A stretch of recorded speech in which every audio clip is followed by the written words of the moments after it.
So with a sawhorse here, we had a 5 target array, 102 yards, a mixture of triangles and diamonds. The course fire was just left to right from top sawhorse, moved to the bottom of the sawhorse, left to right again.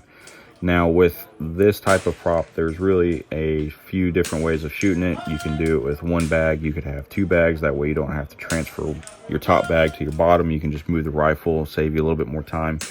Or you can use a rear tripod, and that is going to be the most stable out of any variation you can do. I'm confident in my one bag ability.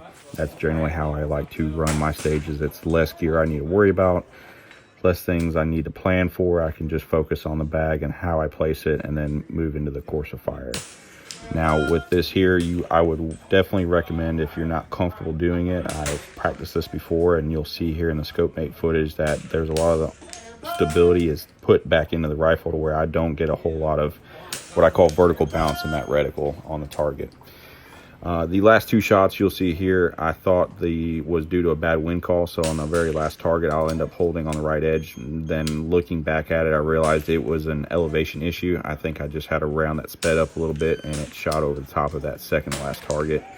This is a PRS skill stage. It is left to right, repeat the sequence twice. 3 things I want to talk about for this stage, even though it's a very simple stage as far as a course of fire is concerned. Body alignment, meaning that you need to be directly in line with your rifle. Don't be off left or right. Working the bolt, meaning that you don't want to work the bolt super hard to where you're jerking the reticle off target. You want to stay directly in line with it to where you can just transition down the line, as well as your wind holds. If you have a bad wind call, don't get discouraged. Use that information to either increase or decrease your wind hold for the next target. Finish out the course of fire strong.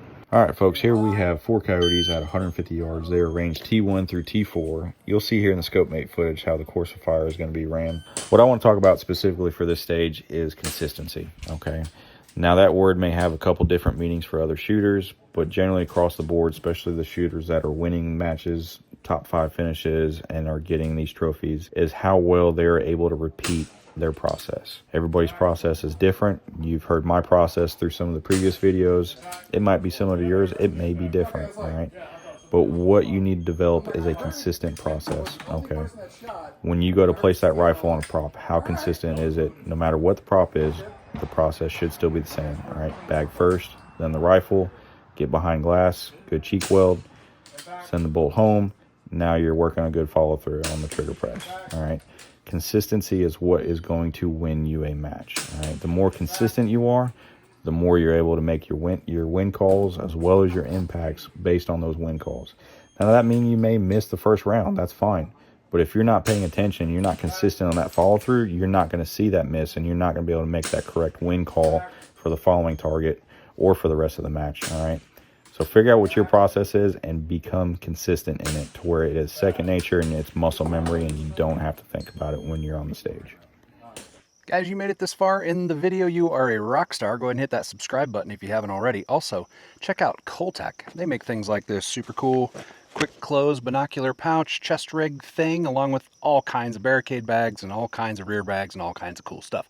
And you can use code PRN10 to get you 10% off of anything that Coltec sells. Also, go over to precisionriflenetwork.com if you're interested in in-person and online masterclass training videos. Check that out. We'd love to have you. A couple of things we're going to cover today is we're going to talk about dialing versus holdovers, what each one is, why you would want to do it, why you may not want to do it, as well as knowing the condition of your weapon and what that phrase means. Dialing is just what it sounds like, where you're inputting the solution that your Kestrel gave you to each individual target in your elevation turret. To whereas a holdover is where you're leaving your turret on 0 or maybe the first target in that array, and then you're going to hold the rest of the solutions that your Kestrel gave you in your reticle over each target. Dialing does take more time, but if you're somebody that's not great at holdovers, and if you have a lot of windy conditions, it allows you to dial to each target and use that center reticle, and then you can just focus on your wind hold. But again, that does eat up a lot of time potentially. Here in this, we had 90-second par times, so again, time is always a factor. Holdovers do generally prove to be faster. You're not dialing the solution in your elevation turret, you're just knowing knowing what it is in your reticle, put that corresponding mark over the target, and then send your round. In my case, I decided to do holdovers. It was easy.